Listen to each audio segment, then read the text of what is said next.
So we've got our first podcast guest, Mark, on Falcon Overland podcast. Cool. So I met Mark in the J car. He was looking at a few. I was totally lost. Yeah, he was very lost. Very lost. I had no idea what I was looking at. Yeah. Yeah. What was 6 months ago? Easily. Yeah. Yeah. You good 6 months. Yep.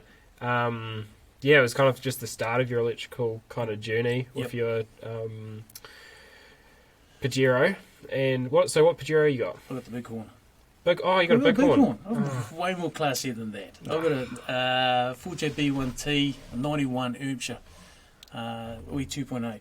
Oh, nice. Yeah. Good. I kind of like a Pajero. That's alright. But only classy. Front IFS. That's alright. So no, I was very confused, had no idea. Wiring gauges, solar panels, inverters. It was just, yeah. It was a foreign language. Yeah, I've got texting, and I sent him a few links to buy some solar panels, solar controller, and a battery recommendation. And then you're a bit of a fan of the podcast. How many episodes did you watch? Oh, pretty much of your ones. I think I all of them at least a couple, if not 2 or 3 times to try to get my head around what I was putting. I had no idea. I had an A4 piece of paper mapping out things, and every time you come up with this great idea, scribble that down and you think, what the hell does that mean? Yeah. Mate, I just read something or heard something on your podcast, can you explain it to me? And then dumb it down some more. So it was pretty cool. Yeah, no, it's good resource this. So well, I guess today we will go over, you going forward, you've got the little 12-volt bug and you want to spend some more money. Yeah. We're not going to tell your wife about it. No. So, yeah. If you know Mark's... I'm not married, so if my wife is out there, wherever she is, bless you, you'll have a neat truck when we meet up. All right, well, don't tell Mark's future wife about it then. No, don't tell him what we're about to spend on it. Right, so, I guess, so tell me what you've got now. So, at the moment, we've got one 200-watt panel on the top. Yep. These are technical terms, on the top. Yep. I've got the 160 ampere lithium battery in the back. Yep, that's a micro mole and it can discharge 200 amps. Yeah. Yeah, I got the same ones in my container. I've got that blue box. Yeah, Victron. Is it a 40? 20 amp MPPT. Yep, I've got one of those.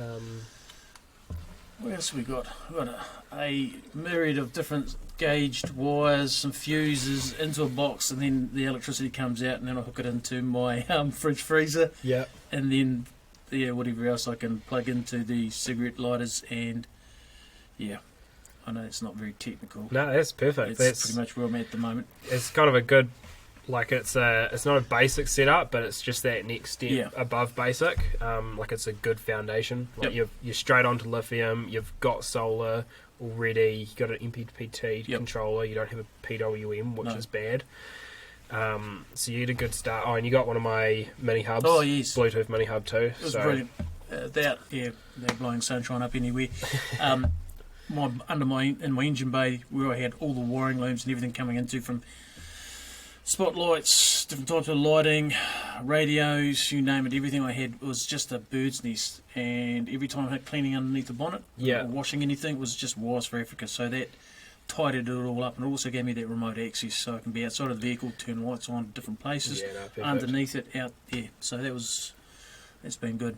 And that's run off your start battery or auxiliary battery? No, start battery. Oh, yep, cool. Yep. No, that's cool. So on your auxiliary battery, what do you do for switches for your fridge and your lights and stuff like that? Pretty much. Just the standard old style kind of switches? Yep. Or? Yep. In the back, it's all going to... There was a black box where all my wires go into. It had the rocker switches that I haven't hooked up to anything yet, and it had about 3 or 4 cigarette plugs, so that's where I've got the fridge going into that. 4x4 lighting, the exterior around the awnings, I plug into that as well. Yeah. Obviously at some stage tidying that up and making it actually hardwired into that box, or whatever upgrades whatever that looks like. But again, taking what we've got at the moment, which is like you said, that entry level or that basic level, and then just putting that next layer onto it. What can I do? What should I do? I've got some ideas of where I'd like to go. Got a brochure, show the audience what you want. So, induction cooking. Yeah. Went down to Briscoe's, you never buy full price, you always wait till there's a sale on and got an induction cooker. So it's 2,000 watt induction cooker there for those that are listening in on the podcast apps, not YouTube. So induction cooker you want, and you mentioned you wanted a coffee machine too. Coffee machine, I mean, it's, whilst the truck is basically set up for overlanding, it also is, when I get a bit of land on the coast, if I can get a wee batch or something like that, it's that portable power station effectively on wheels that I can take over to the batch, hook up to the batch, but have some creature comforts as I'm slowly doing up that piece of the batch or an old container or whatever it is, and just getting squared away. So I've still got some creature comforts. Yeah, no, cool. I like that idea. I'm kind of doing similar with my workshops out of a big 40-foot insulated container. Yeah, saw that. It was... And... trust me, you're going to get some other phone calls. Mate, how did you get that going? How did you get the... Yeah, trust me, there'll be a lot of phone calls and text messages yet. Oh, yeah. For anyone not listening on the podcast... don't give out your number. You don't. I'm not going to do that again. That was a bad mistake. It's on my website if you want it. Just look confused in JCar or somewhere like that, and there's this bloke comes up and helps you. Yeah. Make sure you get his number. Yeah, but with containers, 40-foot insulated container is an awesome thing, eh? Like, it's basically a building, pre-ready, put some plywood floor down, if you want, plywood the walls to make it look nice, and it's, perfect. The reefer unit in the back, remove it, that's the air conditioning unit. Put a big window in the back, and it's awesome. Yeah, no, that's exactly what I'm looking to do. Probably won't go 40-footer at the first stage, just keep it nice and small so I can get it into some places, but that's the concept. And this is where where I've got the truck to a certain point, it's also a good learning curve, because let's be honest, the truck, the container will just be a truck with no wheels. Yeah, so what I'm learning on this, I can actually then move on to the other things. Yeah, no, perfect. Cool, so I guess... We're all in Excel here, so let's type in container. Is that spelled correct? You'll soon find out from me that I'm not good with my spelling. It hasn't got any red squiggles underneath. I can't see them. Unfortunately, Excel doesn't. Yeah, that looks good. So, and then we'll go your Bighorn. I'll get that right. Yep. Cool. I'll just move my little recording menu there. I'm going to see the damage or what it's going to cost. Yeah. So, what do we want? Okay, so we want an induction cooker. Yep. And now what do we want to do with this induction cooker? Are we going to go 100% electric? Are we going to... we're going to do it for just boiling water? Are we going to do it for cooking the whole meal? You're going to do gas as well? I'll still take gas with me. I've got the fold-down tray at the back of the truck and the gas that I can take in the 4x4 trailer as well. So yeah. Like a 1-burner or a 2-burner? 2-burner. 2-burner, yeah. So it's I guess it's a bit of both. I mean, and again, it's those unknown unknowns. I haven't used one yet out in the real world at the back of the truck, so I guess some... Yeah. Yep. No, that's cool. Amp hours used. Cool. So,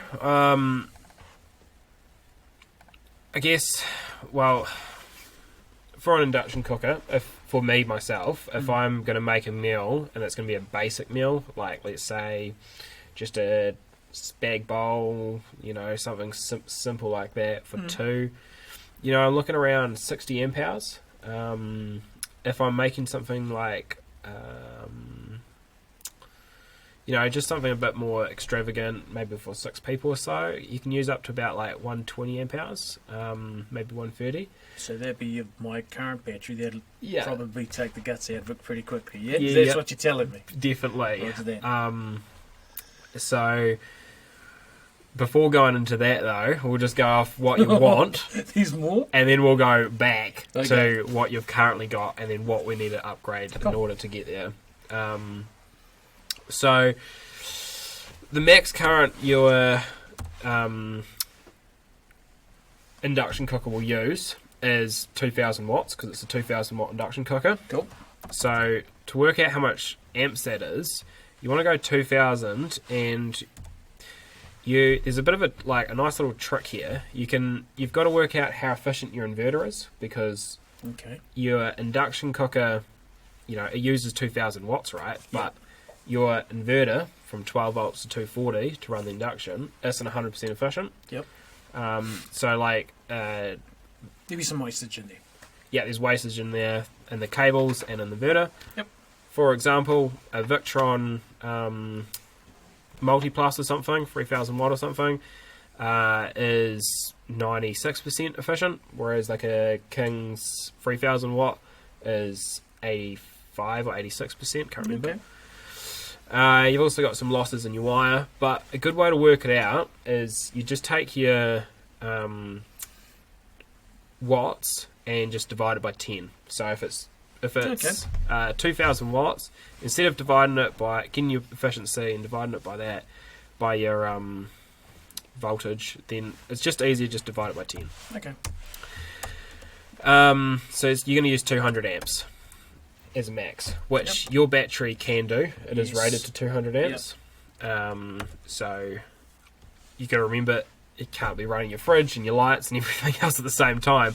But because obviously at the same time I've got the fridge on. If it's at night. Yeah, you have your lights on, which to be fair won't be much. Like, it'll probably be able to get away with it. But you don't want to be running 200 amps for the whole way down. Yeah.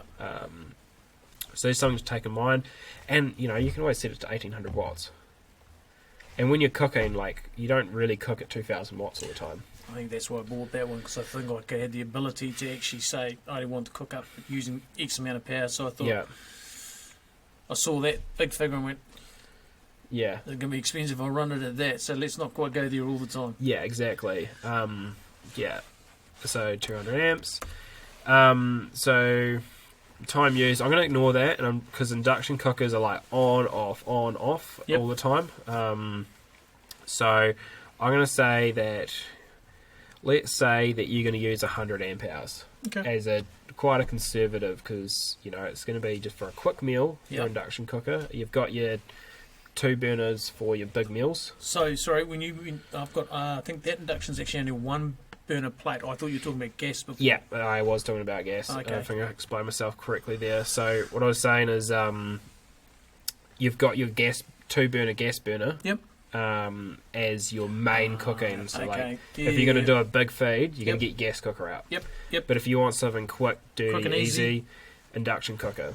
We're on the same page. Yep. So you probably look more like 70 amps, but 70 amp hours, but let's just say you're going to use 100 amp hours. Yep. And that's just from personal experience there. Some fat there. Coffee machine. Should we get one? Yeah.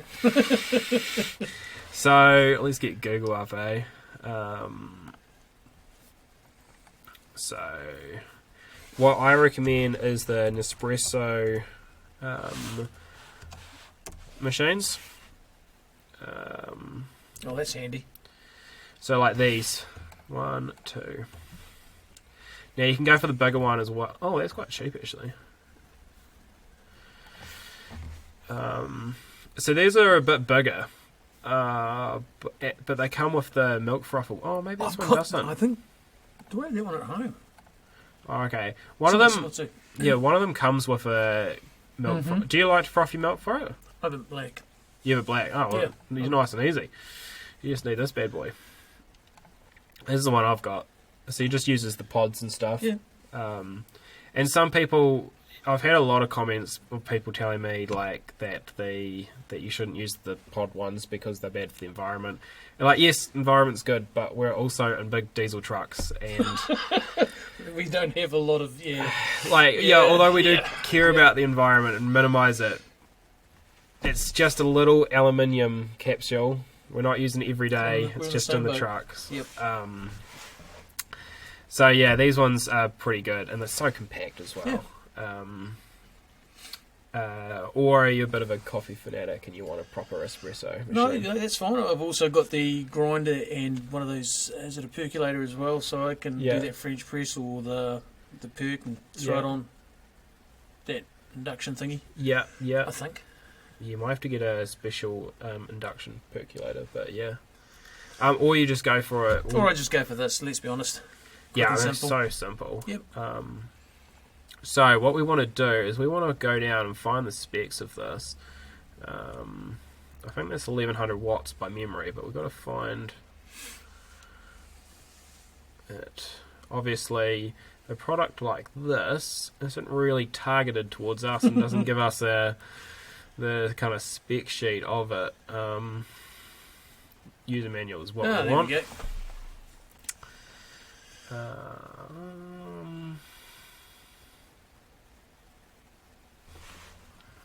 Yeah, 1200 to 1300 watts. So we'll go for 1300 watts, and we've got our nice little trick of 1300 divided by 10.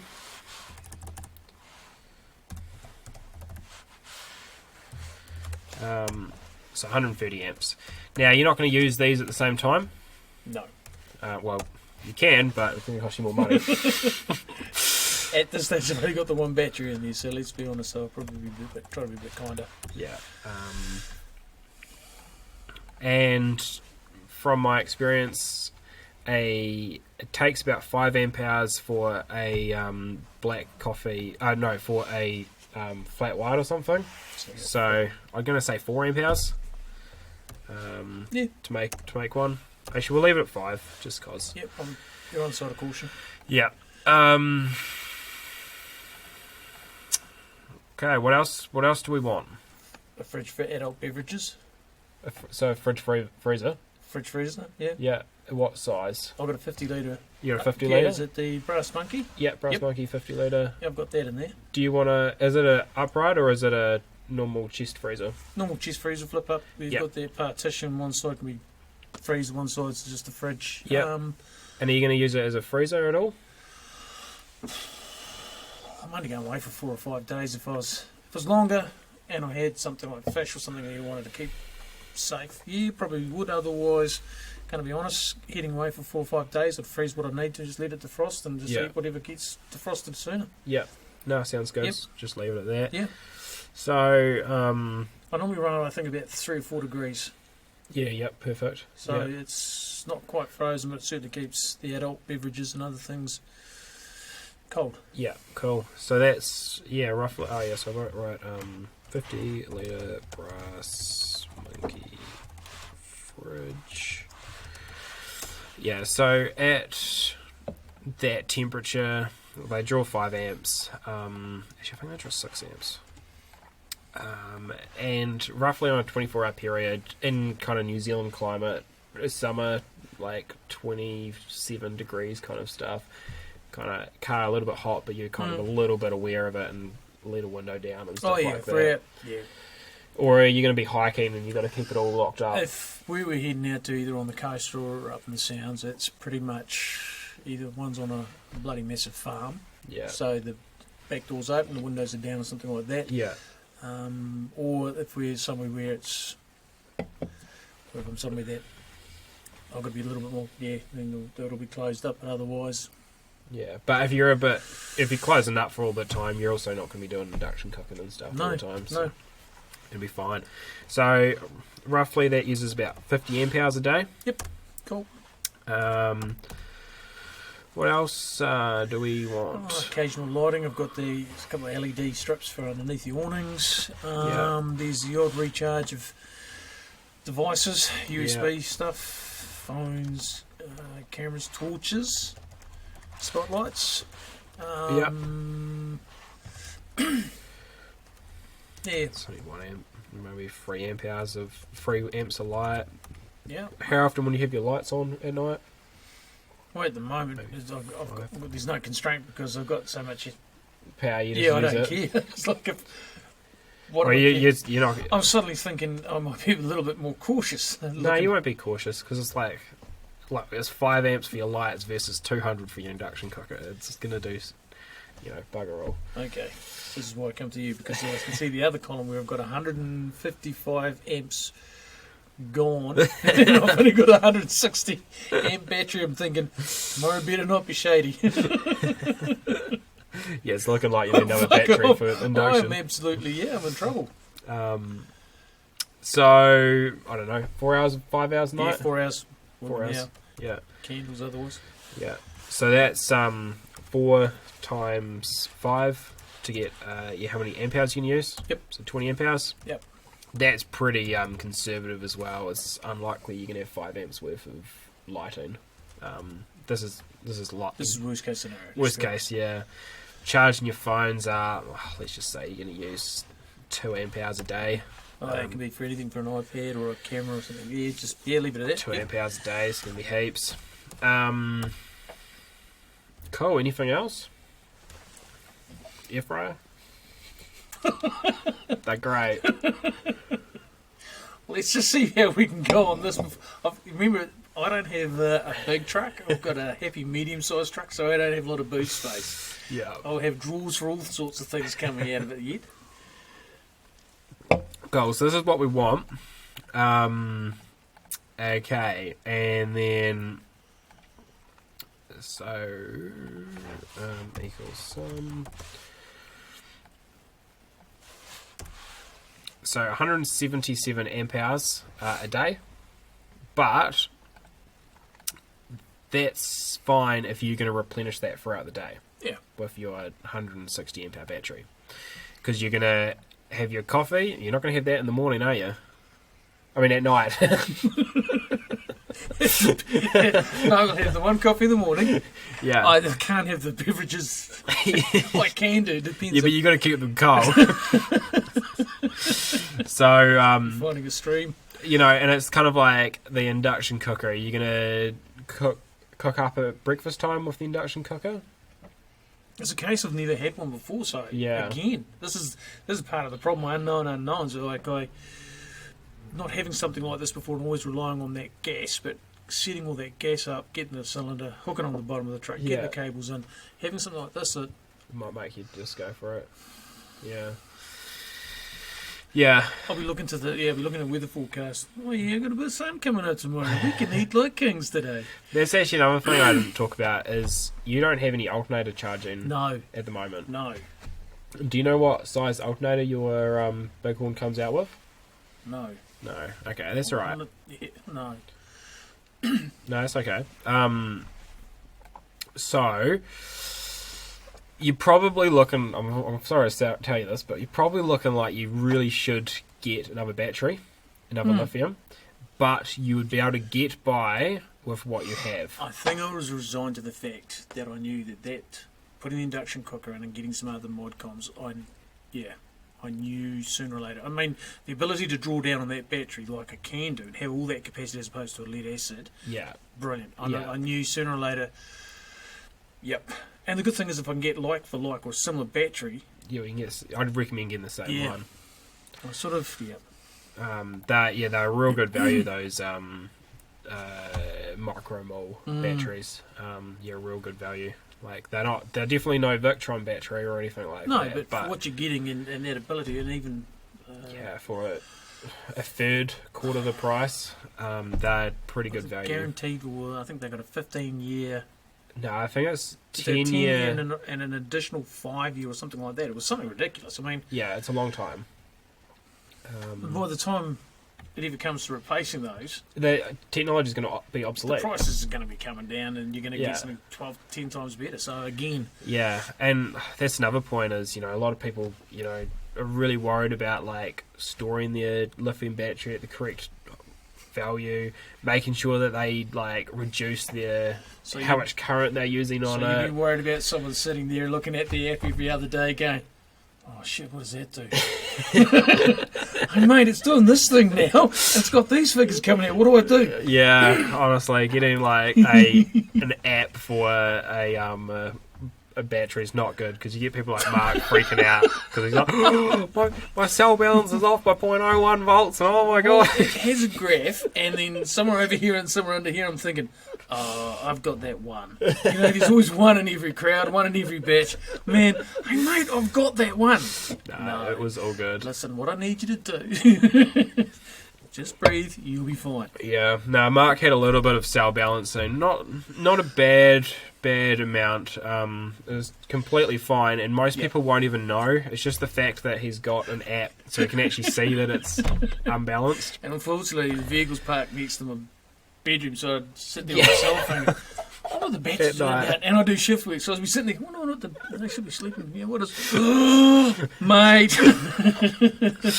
But yeah, no, it was out by a fine amount, and has it balanced itself back out now?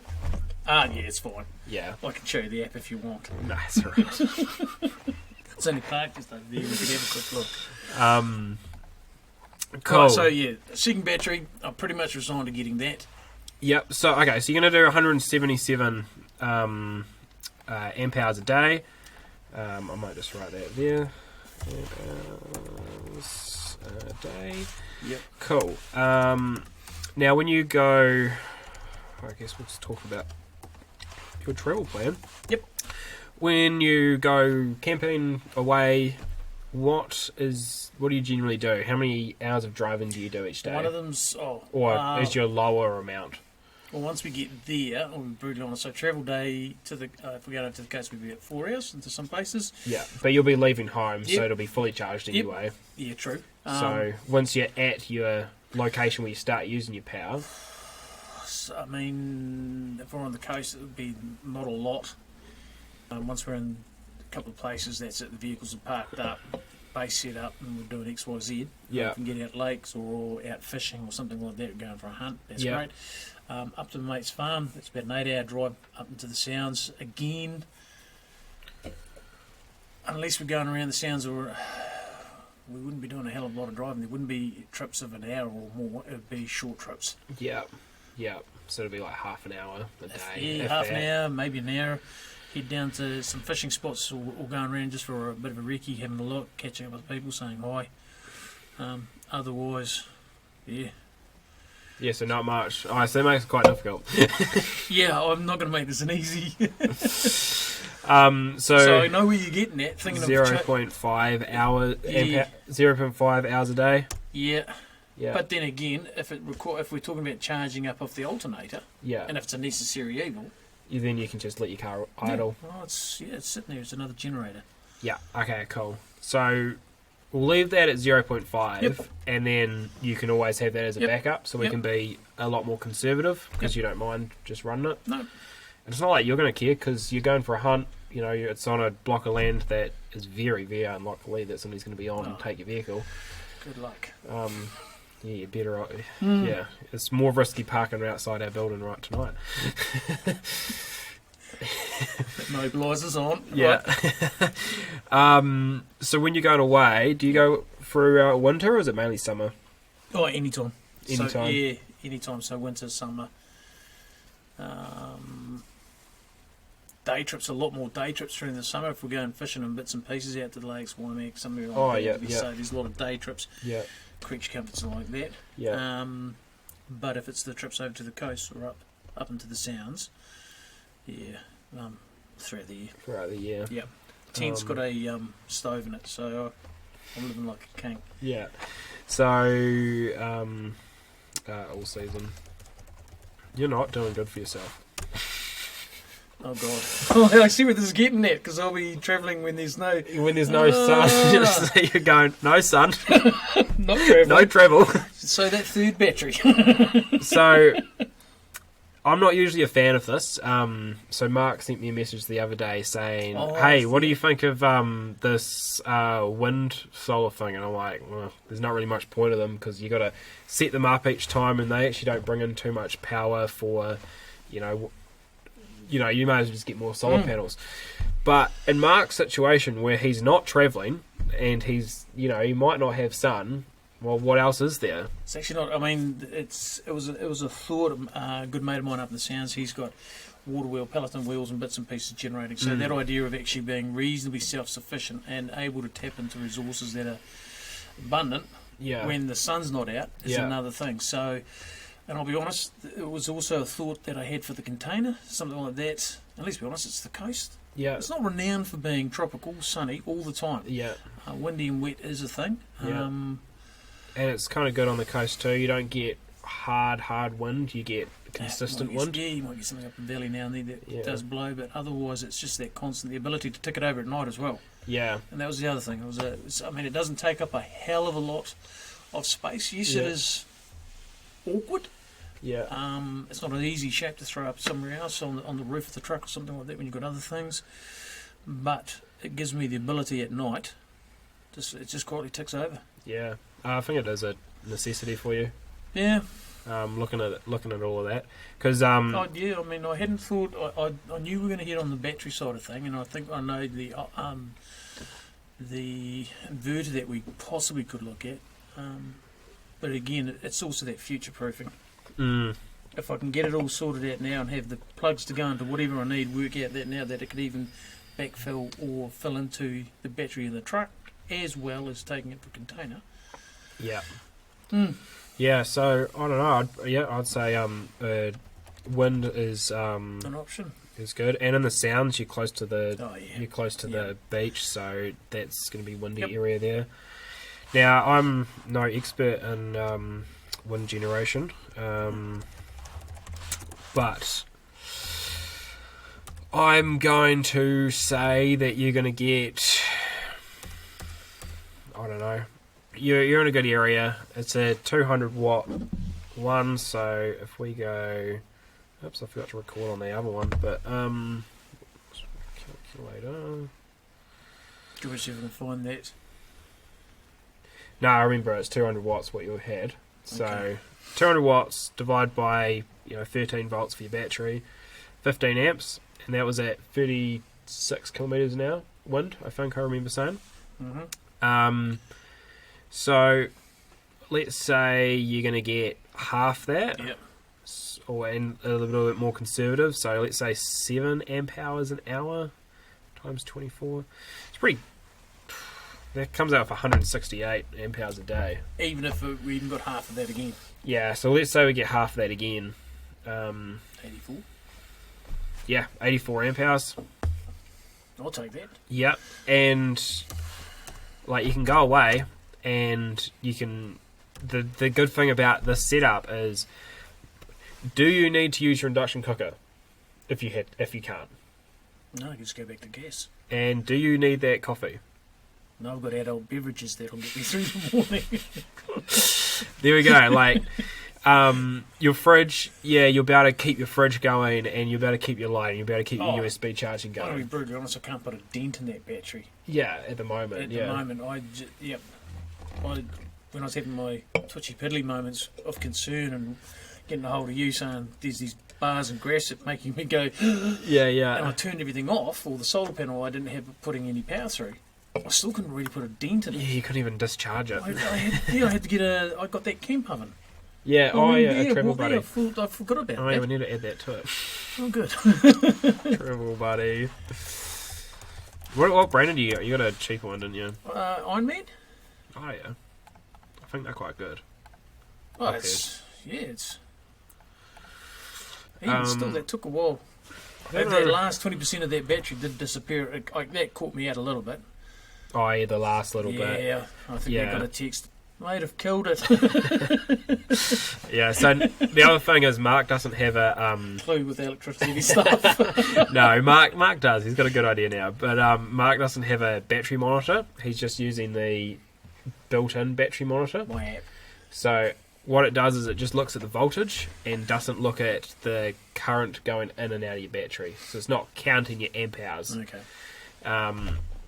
So when it goes at that lower, a lithium goes straight down, 14.6 goes to 13 pretty quick, 13.2, and then it stays real consistent, and then gets down to 12.5ish, and then it just drops. Yeah. So what he's talking about, that last 20% just dropped. That's just the battery itself isn't smart enough to kind of work out exactly where it is along that line. And that was just me trying to discharge it, trying to think how to recharge, discharge, or do something with the battery Yeah, exactly. But again, like you said, even after I did that, just plugged it all back in and away she went. Goes fine. Yeah, no, it's good. Same with that travel buddy. Well, if you're going to do, I don't know what they are, I think they're 10 amps, but let's say you do it for 2 hours to put something in there, 20 amp hours. So, 200 amp hours a day. But again, like, you don't need to use all of that. No, and to be brutally honest, that travel buddy is a nicety. I got gas and truly things turned a little bit like starting to have that twitchy piddly moment and thinking, or if I can see the weather forecast and it doesn't look good. Yeah. And I just simply cut back on certain things and just go back to the old gas. But otherwise, my key ones are keeping my food and my beverages cold. Yeah. And a little bit of lighting. Yeah. Now, down here in South Island, Christchurch, West Coast, I presume you're going, where are you going on the West Coast? Around Brunner? Yeah. Lake, Hofstede, Aroa, around there. Yeah. So that's, about the same latitude as Christchurch. Yep. So we're, in the winter, if you've got a 200 watt panel, you're going to get about 400 watt hours out of it in a day. In winter. So similar over on the coast, presuming it's a sunny day, and in that Lake area, Rotomanu, it's not that up. I know what you're trying to say. Yeah, my mum grew up there, and she is not used to sunny days. Let's just put it that way. So let's just say you're gonna get, I don't know. I'm saying that we could do it based on that, because when you go up north, you're gonna have a lot of solar. Yeah. So we can do your 400 watt hours up there for the winter, and then in summer, it's about 4 times as much. At the moment, probably the balance of it is heading up into the Sounds. The travel time going up there, even though it's longer to get up there, I'm probably spending the bulk of the time up there at the moment. Yeah, right. Yeah. So, you can run it off that. Run it off up there. So that it's probably more like, in the winter, maybe 2.5 because it's higher in latitude. Yep. So the sun's higher in the sky. So we'll go maybe, I don't know, you got 200 watt panels, so we'll go 500 watt hours divided by 13 volts for your battery. 38 amp hours a day roughly. Probably going to round that up to 40 for like kind of half winter, half not. So, from these two, equals sum of all of this, you're looking at 124 amp hours a day in generation, and you've got a gap of 197. So, probably what I'd recommend is doubling your solar, so get another solar panel, and making the solar panels go directional. So being able to rotate the solar panels. So instead of having your solar panel fixed on your roof, you want to have it hinged so you can lift it up and face it exactly towards the sun. I get the concept, I like the idea, but how are you going to do it? What type of truck have you got? Are you serious? You can do it. How much land speed? How much? You can do it. Yep, we can. I think it's going to be probably, if you want to do this, I think it's probably what you're going to have to do, considering you're not driving that much. You don't really want to idle it. No. Okay. So even with a second, okay, I see what you're getting at. So I'd probably go 400 on your solar. And I'll tell you, I'll work out. How is your solar panel mounted at the moment? How much family? How much roof space is it taking up?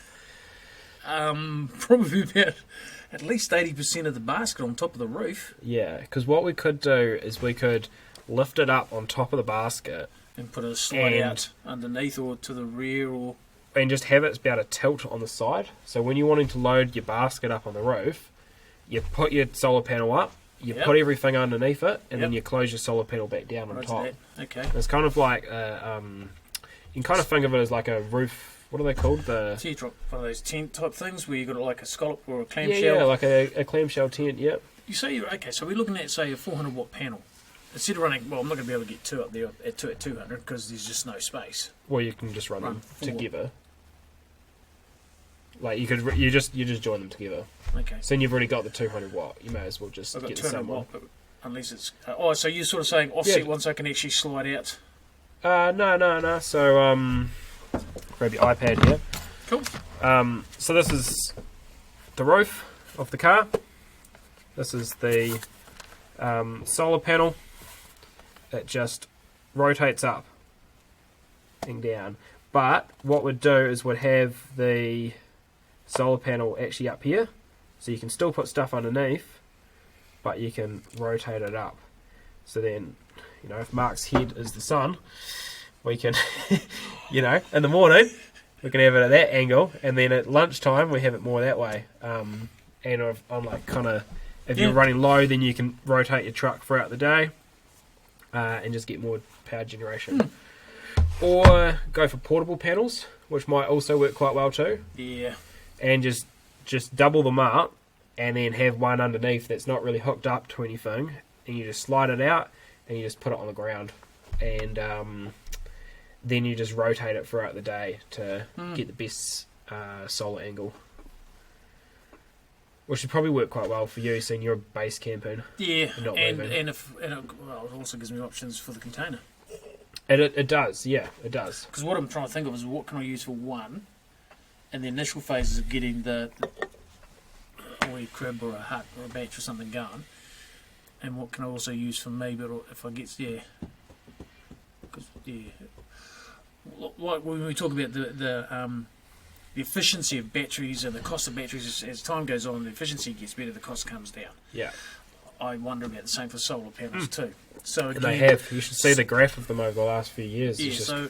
So again, that size or that real estate I've got on the roof of my truck is such that at the moment a 200 watt panel takes up about 90% of my rooftop. Yeah. In 3 to 4 years, is that a 300 watt panel? Yeah. Look, I mean, my prediction is in 5 years' time, a 200 watt panel will be a 300 watt panel. Yeah. Yeah. So at the moment, if I've got to have a portable panel for somewhere. Yeah. I mean, also, Mark's got I think it's like a 21.8% efficient panel, because he's got similar ones to me. That's why not. I'm not that crazy.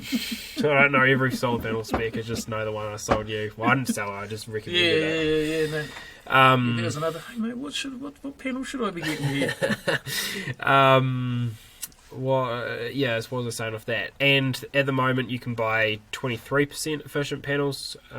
So there already is that extra bit on the market, but it just kind of hasn't reached into that 200 watt size yet.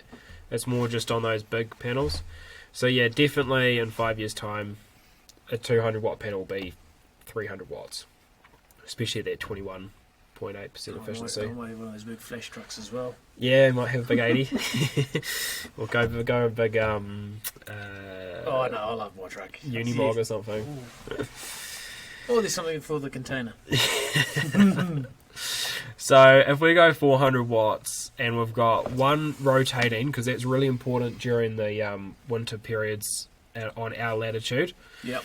Or parking on a hill. Yeah, or park it on a hill. Yeah, that's completely fine. That's what you haven't seen the way I've jury-rigged up for some things on that truck yet. Well, I'm actually going to do that with my container. I've got this big battery bank in my container to do my testing of my big GigaHub power hubs. Yep. And I'm like, well, I may as well connect my solar up to it. And I've got this big dirt mound out the front, so I'm just going to drive my truck up to the perfect... I thought you were going to put it on an actuator or something really clever and No, it's just going to... Just drive the truck up and you park it. Yeah, and it's, I don't use the truck heaps. It's a camping truck, so it can stay parked on a nice, 30-degree angle. You've got solar panels glued to your bonnet, haven't you? Yeah, I've got a solar panel glued to my bonnet, and I've got 2 on the roof, and I've got one on my rear boot window. So mine are fixed, but yeah, so it'll just get the right angle. So it doesn't have to be crazy. No. But we'll go 400 watt solar And because you're angling them, you're getting like 5 to 6 times during the summer. So let's just say 4 times in the winter. Yeah, because let's be honest, also with the awnings out, I'm not going to be shifting the truck. If I can move the panels, yep, that's great. If I've got movable panels, again, that's even better still. Yep. 400 times 4 divided by 13 volts. There we go. There's your 123 amp hours. Your wind generation, you're at 207 amp hours total. And generation. Yep. So you're going to make 207 amp hours on average of generation, and you're going to use 197. Now, this isn't what I'd recommend. I'd recommend having your power generation a lot higher than that. Yeah. Because, what if it is a still really bad day, foggy day? But you go gas. Yeah, exactly. So we can be quite conservative on that. So what are we talking? So you could get away without your new battery. You could get away with your current battery. The nice thing about a bigger battery, though, is if you get no wind, no solar, and no driving throughout that day, you can run 2 days. Yeah. So you can just have that extra day of not producing the power. So, as my recommendation, I'd say get your solar, get your wind generation sorted, and then see how it goes. Okay. And if you want, get your next battery after that. Because the battery's your solar panel. So let's go have a look. Yeah. What I'd recommend for a solar panel. So Lux Solar, best place in New Zealand for solar panels, for mobile application solar panels.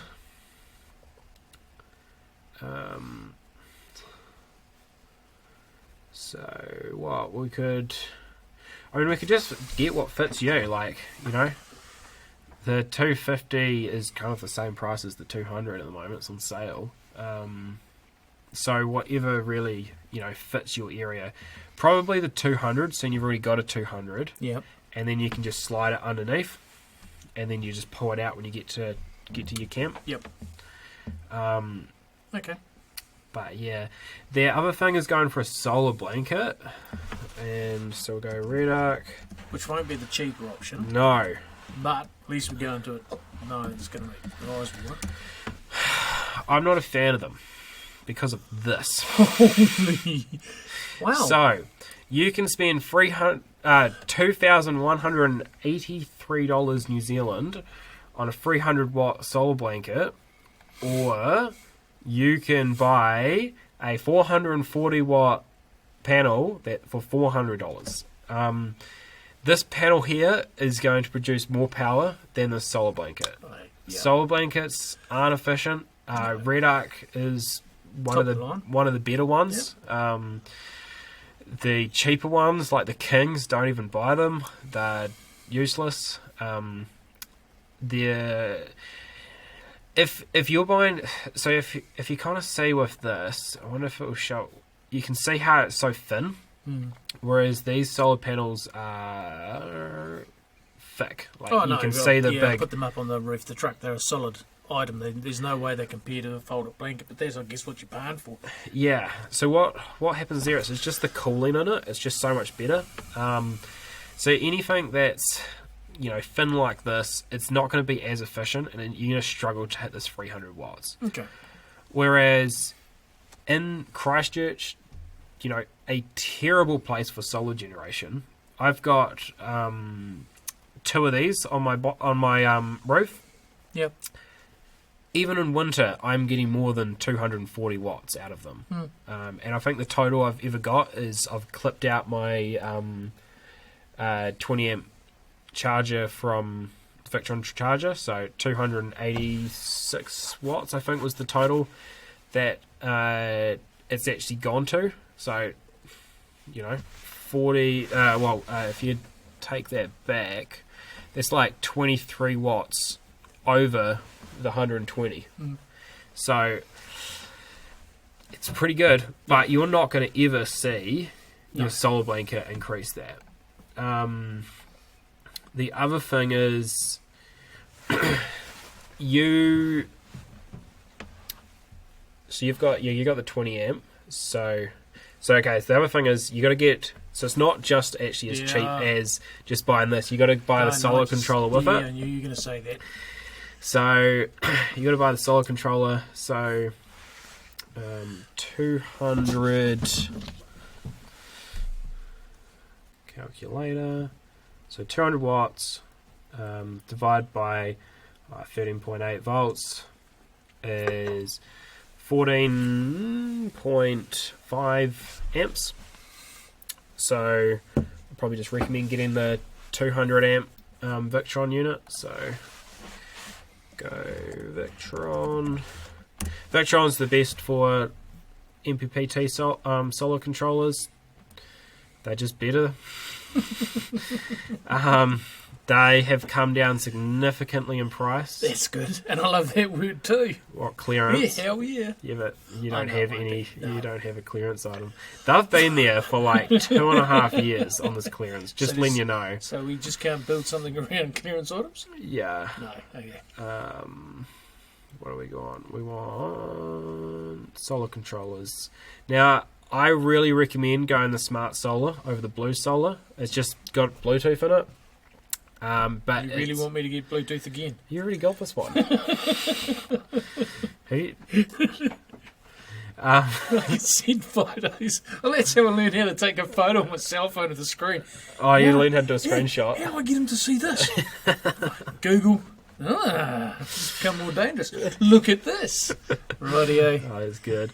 So, well, it's not too bad. It's not as painful as I thought it was going to be. Yeah, I think they've gone down again since you bought it last. Can't remember though. You got the invoice there. What is it? That's for the battery. No, you had the. Did I have the battery? You showed me the receipt because you bought the solar controller at the same time. Yeah, 179. Yeah, 179. So it's come down. Yeah, come down good $40 or so. Cool. That's good. That's shipping paid for in itself. Yeah. So you could get the 15 amp or you could get the 20. You may as well get the 20. Actually, these include GST on top. And I'm also going to be honest, if I keep future-proofing things to the top end, anything else that I put in, it's not going to be... If you go put 250 or 300 watt panels, you can use this. The other thing is, I'm going to interrupt you there. That's fine. So a 300 watt panel, what is it, like 22 amps or so is going to use it, and that's only rated 20. You can actually go past this rating on the Victron gear. Victron specifies a certain range. Got it truncated, or it's not just accepted. It will only ever put out 20 amps. Oh, yeah. So it doesn't really matter. It just means that you're going to lose that top bit of solar generation, which isn't much over a year. To be honest, when does it actually happen? Everything else is going to have to be running peak for that to lose something, wouldn't it? And if you're getting, above your rated thing, who cares, because you're going to be having max solar anyway. It's you're prepping for the bad days. Would the wind generator that came with its own solar controller? Yeah. Well, wind generator controller. Would we flag that one and just hook it straight into? Has it got the? No, you do completely separate. No, so I have to run. This is a bit of stuff I don't actually know. I think you can kind of run wind generators through solar controllers, but I think a wind generator, because it's the same thing, it's an MPPT controller, but a wind generator one works out the load on the motor a bit better, so it works out probably the efficiency of the prop on your wind generator, and it'll slow it down just the right amount. Whereas this probably won't do that as well as the wind one will. I don't know the exact reason why you can't do it on both. I'd suggest that you can, but it's just going to be better to use the dedicated wind. So one. that charge controller would I be just using for my solar panels? Yeah. And the charge controller that comes with wind turbine, we use that one straight into the batteries as well, and they just run independently of each other, and they're going to be fine. Yeah. So that's cool. Another misinterpretation is people think that you can only have one charger. And the thing is like a lot of people say that you can only have one, but you can have as many chargers as you want. So you can have all your solar panels going into, say if you had 5 different solar panels up there running... I've got 6 chargers in my vehicle. Okay, so that answers that question. Roger that. So they're all... Okay. Yeah, and they all work together. I've got 6 chargers. I mean, given 3 of them are Victron MPPTs, which you can link together, which doesn't really do any benefit. It gives a little bit of a benefit, but very little. Let's just keep it simple for this stage. Yeah, but you can have as many chargers as you want, cool. And battery doesn't care. Cool. Yeah. So what? Marks Christmas list. I have to work out to get the brackets. That's the next thing. I've sort of got a plan already inside the grey matter. Victron MPPT 20 amp. What did we say it was? 137? Yeah, something like that. 7 plus GST. 1.15. $157. We'll just go with the 200 watt for now. Keep it the same profile because then I can actually have an idea what I can probably do up on the roof basket. Yeah. And I can't remember what it was. I thought it was like 160.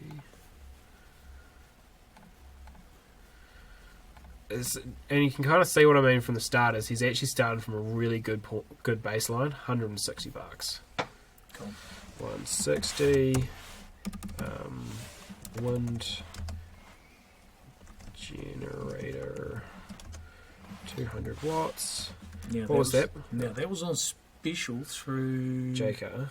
I don't think it was JCar, but I know the outlet was about 40% off, and it was about $500-600. I'll have a look what you text me. That'll be the one with all the texts and the photos. Oh, I have to go back like an hour's worth of text. Oh my god, I do.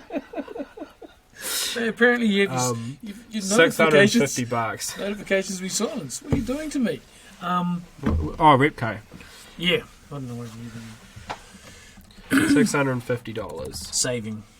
That's 45% off. Yeah, but it's Repco, so it is 45% inflated anyway. So we're not aiming for any Repco sponsorship out of this deal, are we? No. Sorry, Repco.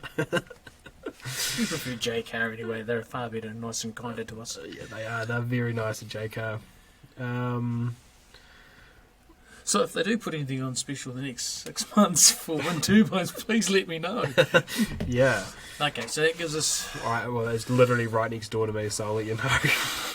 I'll be getting texts. Then we've got all the wiring.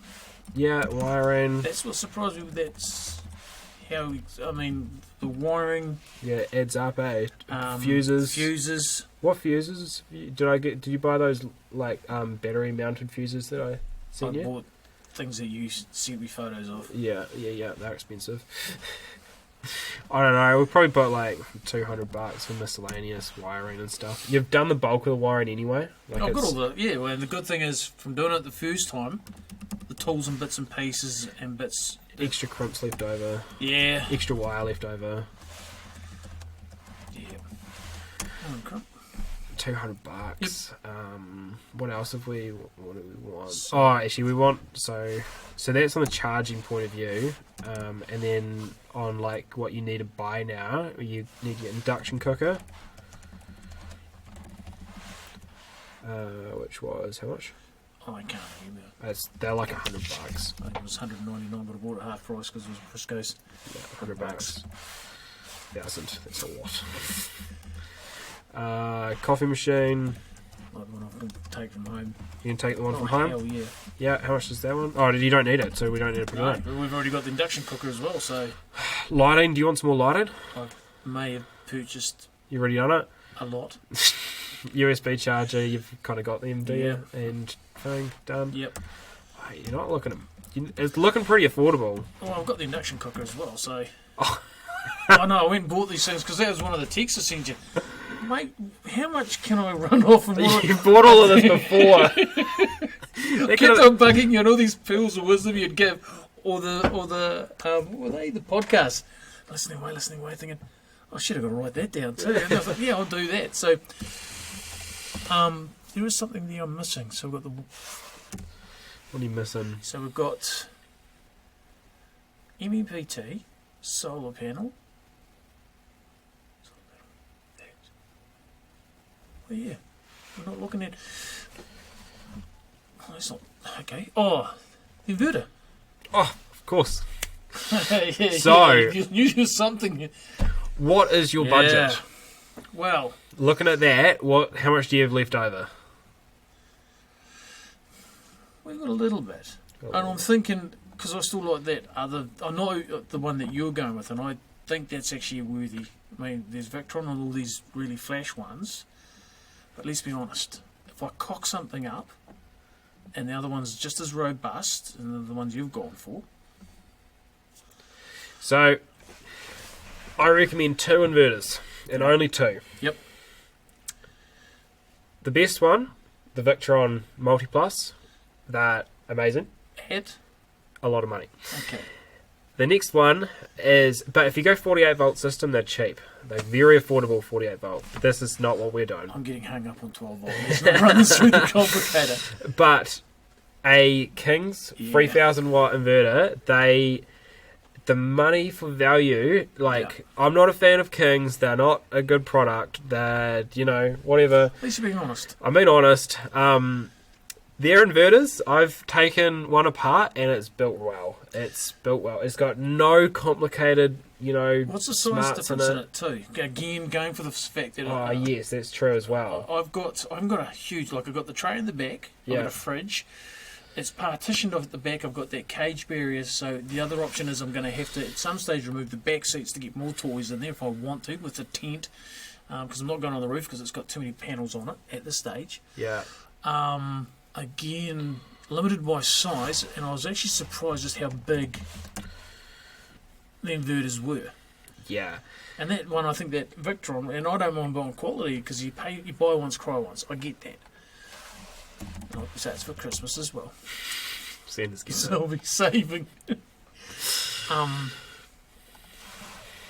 look, 50% off. Yeah, but... Oh, no, 50 deals.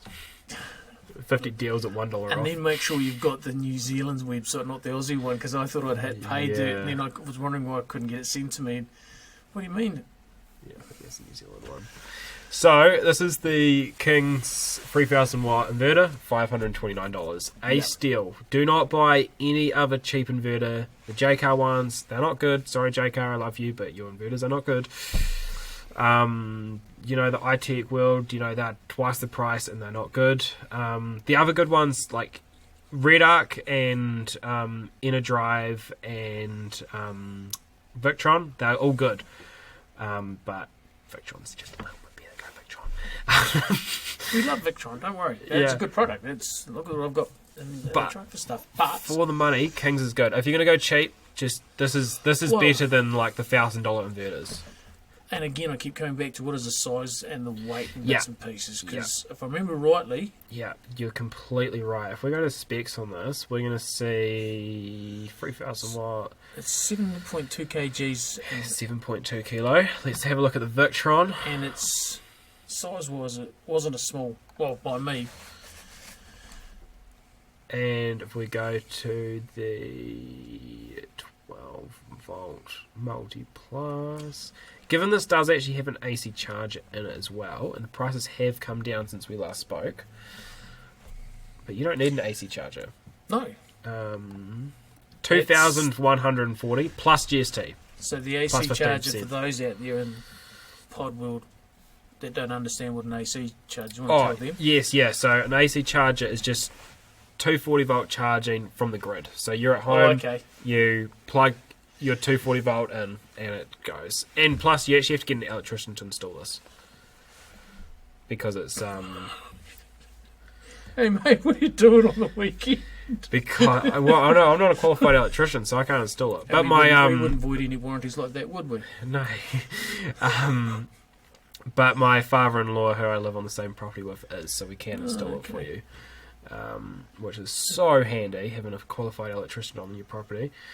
So, because you've got to actually wire these in, it's a lot more complicated.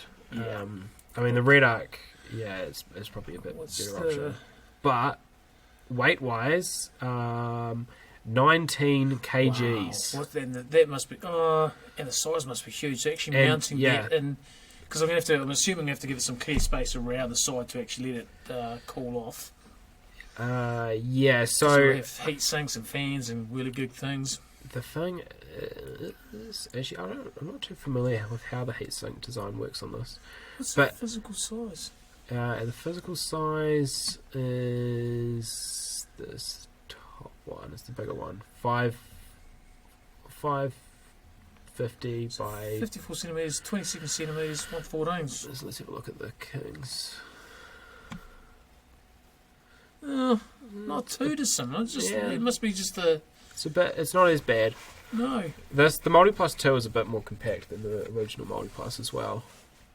No. But it's mainly the weight. I'm surprised, but then again, for $2,000, so considerably more, I'm guessing you're paying for heavier heat sinks? Or you're paying for a proper inductors and stuff inside of it. And the difference is we're at 86% efficiency on the Kings, and you're at 90. Actually, let's check that. What is it? And what figure is that? But the efficiency is 93 to 95%. Yeah. So a lot more efficient. And if you go the 5,000, it's 86%. 96%, sorry. So a lot more efficient. But yeah, and it's just a lot better product. And it's just the way that they've done their electronics. Like, this was never designed to go into a 4-drive. This was designed for a cabin, exactly. You're not restricted on space or anything. And let's be honest, so the Kings one, again, slightly more designed or expectation of use is for. Yeah, let's have a look at the red arc, eh? You holding on your seat? Oh, it's more. Yeah. Oh, I can't really think. Yeah, I think it is more. Where's the inverter? I went straight past it. I'm going to go 3,000 watt. You holding on? Okay, let's go. I can't actually not even glasses. 3,700. I'm going to be honest, Kings really does 3,200. meet a few of my basic requirements. Yeah. Like eating. Now there are beverages definitely some drawbacks in the Kings. Oh, good. 86% efficiency, so 10% less. It is what it is. Their fans, the way they have controlled their fans is kind of dumb. Like, it's a dumb electronics way of controlling their fans, which is good for simplicity, but bad because they randomly turn on. Okay. And one of the areas that they've cheaped out is they've cheaped out on their fans, and a lot of the time the fan bearings go and the bearings in the fan go, and it can make a little bit of a high pitched noise. Okay, yeah. I guess they're all sealed units, so you can't get in there. Simple mod takes like 5 minutes to replace one. But still, but spending that type of money. And the way I like to say it is, if you rely on a product, get something decent. Buy a Red Arc, buy a Victron. If you are fine with, if it doesn't matter, you've got gas, get a Kings. Through the next couple of years, it goes into the container, or vice versa, or the upgrade. Because let's be honest, parts of what I take out of the truck, more than likely be put aside for whatever's going to go into a container. So, whilst I could try to back fund it or sell and lose, I'd rather stick with what I've got, what I know, what I have faith in. Yeah, the Kings will get me through the next couple of years quite happily, plus learning and realising my known unknowns before I go fork out a few extra $1,000 on some of these expensive cool bits.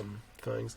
And I mean, they're real good. But then again, each brand will have their strong points, their weak points. You also have to manually wire this as well. getting an electrician to wire this, I think. Because it doesn't have any plugs. Yeah. Oh, that's real. That's real simple for me. Yeah, so you've got to get a... Mm-hmm. Which I can get my father-in-law to do for you. But still, it's just it's that further extra. down the track. But I think maybe their 2,400 watt probably is fine. Let's have a look at their 2,400 just out of interest. 2,000. They don't have a 2,400. Yeah, so you can get the 2,000 watt one without having to get an electrician to install it. At nearly 5 times the price of what my King's is. Yeah, exactly. And the Kings go for $450 on a sale quite often. How long have you had your Kings for? So I've got 5 Kings inverters now. I have destroyed one. I wonder why people like me call you. I have destroyed one, and that is because when I was load testing my Giga Power Hub at like 600 amps, I accidentally had 6,000 watts resistive load connected up to the one King's inverter. Turned it on because I thought it was connected up to both. Actually, it was more. It was because you can go past them, so you can go about 3,400 watts on these King's inverters before their protection turns them off. So I was 3,400 per one, which isn't recommended. I'm doing product testing, so okay, it's different. So what's that? 6,800 watts. Yeah. Through one inverter, did not like it. It died. So didn't even get a chance to turn itself off. Yeah, it just did. It just died. The protection in it doesn't have You doubled it. You doubled exactly. The maximum. Well, yeah, more than doubled, but yeah. You lit it up like a Christmas tree. Excellent. So don't do that, and it's gonna be fine. But Otherwise? when I'm going, I'm always like bumping my induction up and everything, and I'm running like these guys at its max for consistent, an hour at a time, because I do air fryer, I make a roast and stuff when I go cooking, I go camping, like it's just the next level. So this is, we'll have the same conversation with you in 2 years' time. What we're hearing is the Kings will handle a bit of thrashing. They handle it good. Okay. And I've just gone and bought 3 more as a testing, like as a load testing unit in my container, and because I know they're going to last. And like a lot of people said, why are you wasting money on King's gear? It's gonna last. It's good. Like I said, some people make some really good products. And just this one product from King's. The rest, they're not good. Well, they're not they're fine. Like the King's swags, like the originals, they're pretty good. I've still got my King's swag from when I was like 18 years old, and it's still going good. I think the new ones have got worse by what I've heard, but some products are good, some aren't. Cool. So yeah, in total. So if we flick that in there, an inverter of 300 on top of that is... Oh no, sorry, it's 500 and something, wasn't it? 540, 550? Yeah. It's around $1,700, yeah? 550, let's say.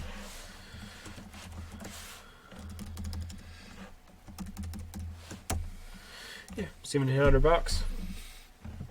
How's that feel? That's actually not too bad. We went a direction I wasn't expecting, in one respect. Yep. I'd probably say what you should do first is get your King's inverter. Yeah. Get your wind generator. Yep, while it's still on special. Yep. And go camping. See how it goes. See what it does. Okay. And then go buy your other panels later when you... Because the current setup I've got will handle the inverter to a point. It'll drain a lot of it. I will burn energy. Oh, actually, the other thing too is you are at your max on your on your battery. Yeah. So you just have to be a little bit aware. Maybe don't go your 2,000 watts. Just keep it at 1,800. So just keep that amp drawer like a little bit lower. Yep. And you'll be fine. And like... A lot of people kind of say, like, well, the King's inverter is rated 280 amps. Like, you need to have a battery that can do 280 amps. It's like, no, just don't use 3,000 watts, and you won't hit 280 amps. Just use 180 amps of it, do 1800 watts. Yeah. And that will work quite well. Right, well, that gives me I'm glad about the MPPT controller. I thought I didn't see that coming. That's not unrealistic. That's not a bad price. Yeah, it's quite good. And the other thing too is you can run multiple panels into that same inverter, but one panel might be like tilted getting max and one will be flat and it's just not getting that full power. Yeah. It works so much better if your panels are exactly the same, you get the exact same shading, so it's best to just have two separate controllers because your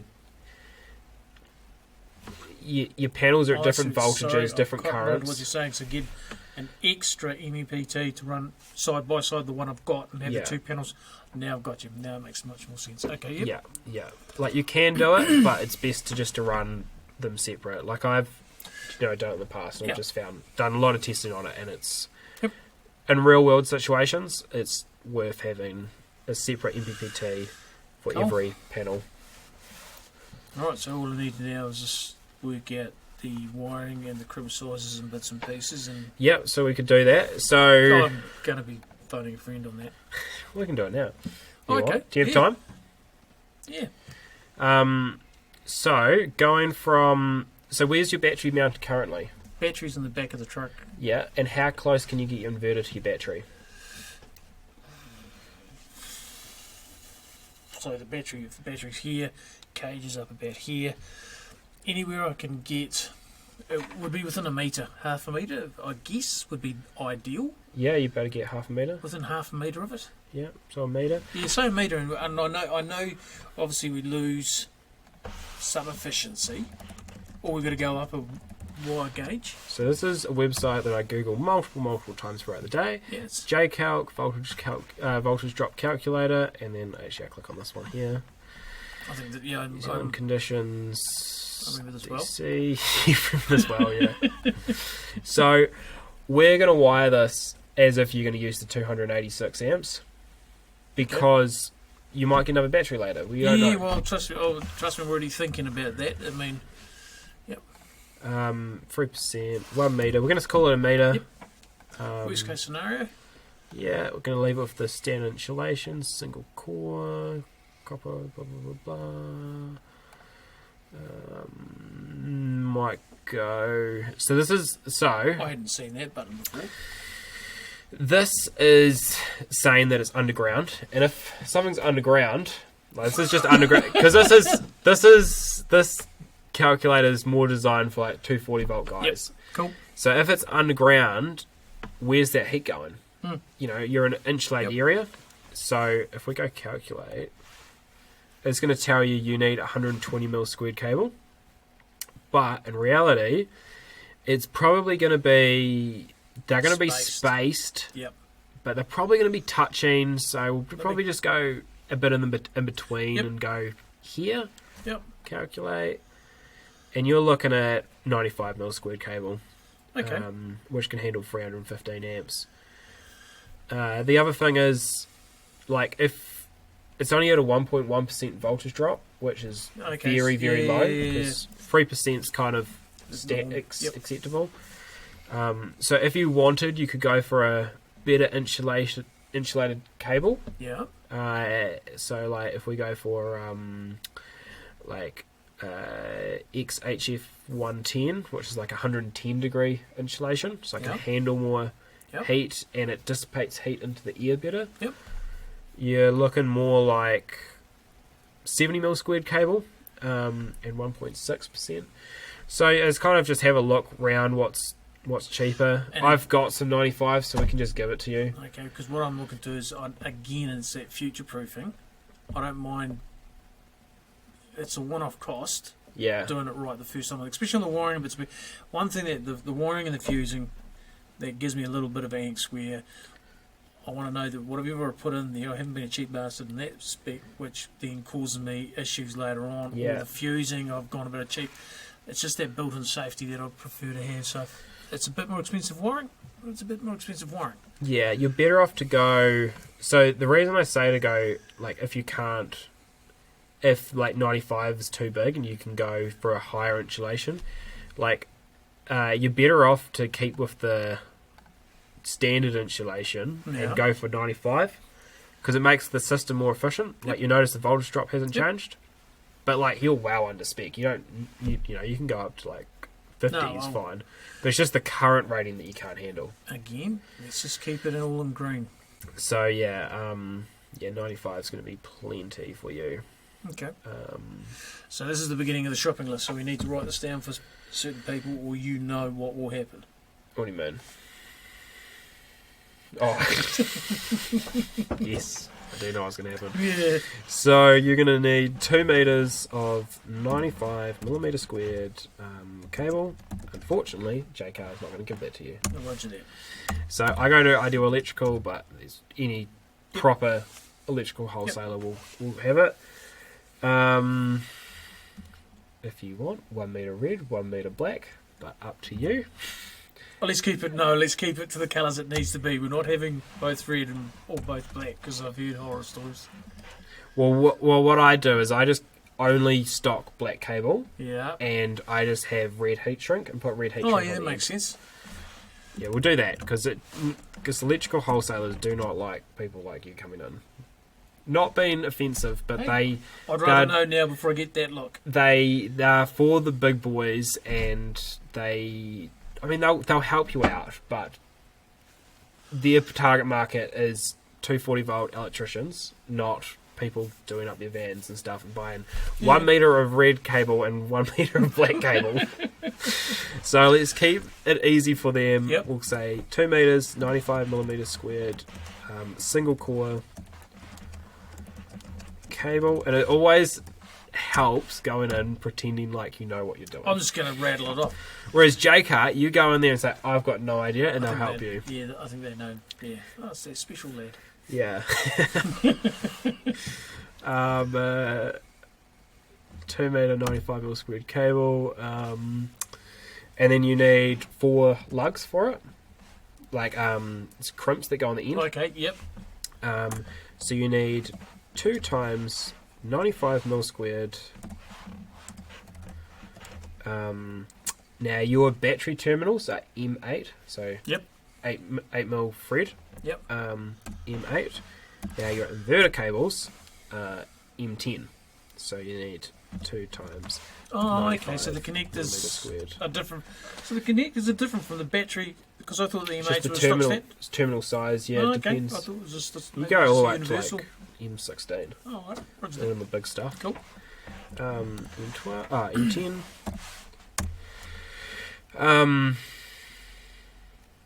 Yeah. So. And then we've just got the obligatory wiring for the panels.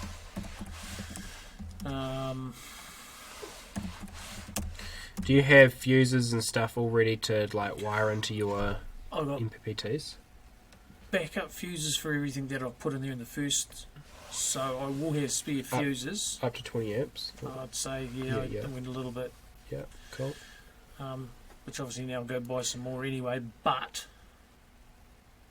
Yeah. Yeah.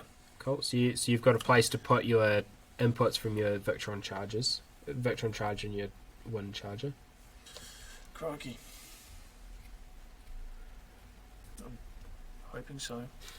Well, you can always buy the stuff and figure it out later. Yeah, again. I think a big thing for next is actually to sit down and rework out where everything's actually physically going to sit. Yeah, just buy the stuff, put it there. Just put it on there and just see where it sits. Because I think do the rest of the wiring later. Yep. But we can kind of work it out for the time being. You're obviously going to need some extra cable. Yep. Like you're going to need probably best thing to do is just to get go to JCar and say, I've got this 200 watt panel and I want it to go to an Anderson plug. Yes. So you need a MC4 to Anderson. And then a 50 amp. 50 amp plugs. Because that box that I've got with all the switches and bits and pieces on the control panel, that's got 2 Anderson plugs built in at the bottom, so I'm guessing I could just hook into there. No. Well, that was good that I asked that question.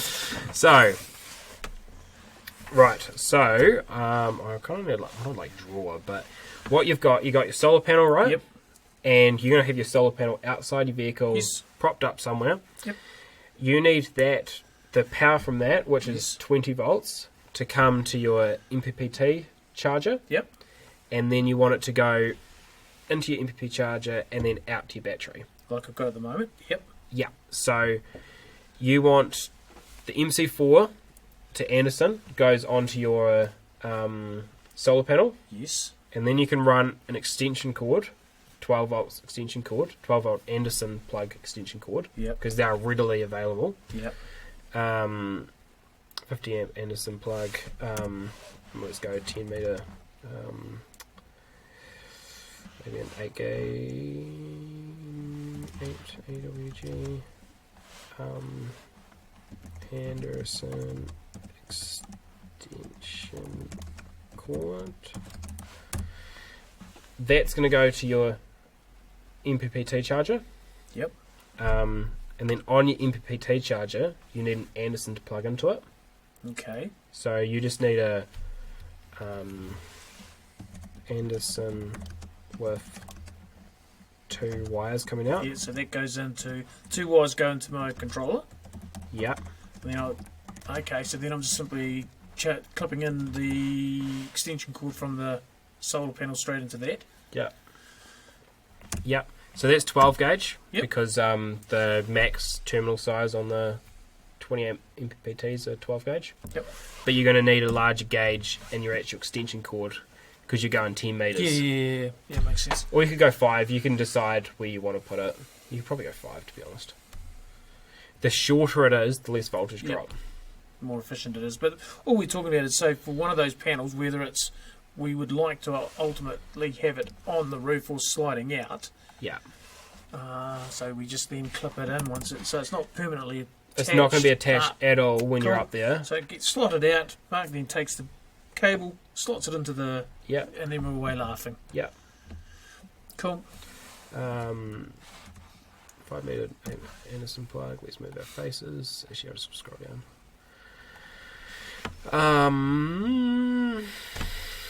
And then you need some 12 gauge cable to wire it up to your battery, plus some lugs. 12 volt. I don't know, maybe let's just go. It's always handy, let's just get 4 meters of it. It's cheap stuff. I think if what I've just spent on everything else, this isn't going to be the... Yeah. And again, it's... Lugs.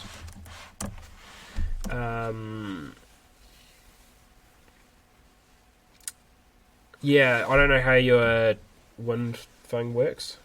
The connectors and stuff involved in that, but I'm sure it'll be similar. So buy that, and then we can figure that one out. Yeah, that'll be a learning curve for both of us. Yeah, exactly. Actually, yeah, I'd be real keen to know how that goes. We're not taking it apart, and we're not hooking it up to anything like Kings. Yeah. No. I mean, that's a good starting point. That's a heck of a... I mean, the only other thing I'd ever... That's actually going to be probably $300 too. So that's... seriously. So we've kept all that. Okay. Because the only other thing that I'm ever going to add to that, let's be honest, is what? One extra battery. Yeah. Later on down the track. And I've got something that... Okay, the first... Or maybe another wind generator too. Oh, have you seen what they are? Full price? Yeah, not a full price one. I'll be waiting until they come up on sale. But again, so even, was it a new battery 900? Yeah, $950. So that entire, so 2,700 and something bucks. Yeah, so let's look at what you've currently got. So it's less than that. One of those inverters. So yeah. the red arc, yeah. So again, yeah. It's to me, it's money well spent. It is. It's because it gets you out there. Good value. Yeah. It's not. I mean, I get it that I'm lucky in some respects that I've got a budget. I can play with some of the better stuff. But even if you're starting out, like you've had in your other podcasts, where you can have those ones that are a bit more budget. But again, buying once, crying once. And to put it out there, this still is a budget system. Like it's using cheap gear to get you a high-end system. Wow. Yeah. It's a good way of putting it. Like it's quality. It still is. Like, yes, it uses cheaper components, and yes, it's not going to be as reliable, and you don't want to... If your life depends on this, do not do this system.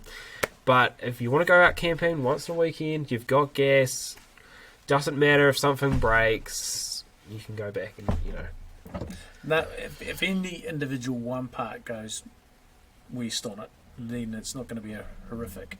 Like if the inverter goes. It doesn't matter.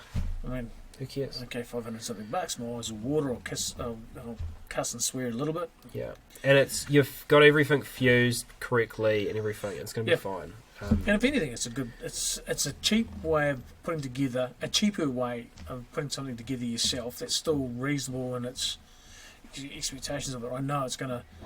Oh, hell, every time I've put the fridge on or done something else, or we've gone somewhere, or I've gone somewhere up to the coast or up the sounds, turned on the lights, done X, Y, Z, it's always worked. Yeah. I haven't been able to drain with what I've got, but now that we get into this stage, it's...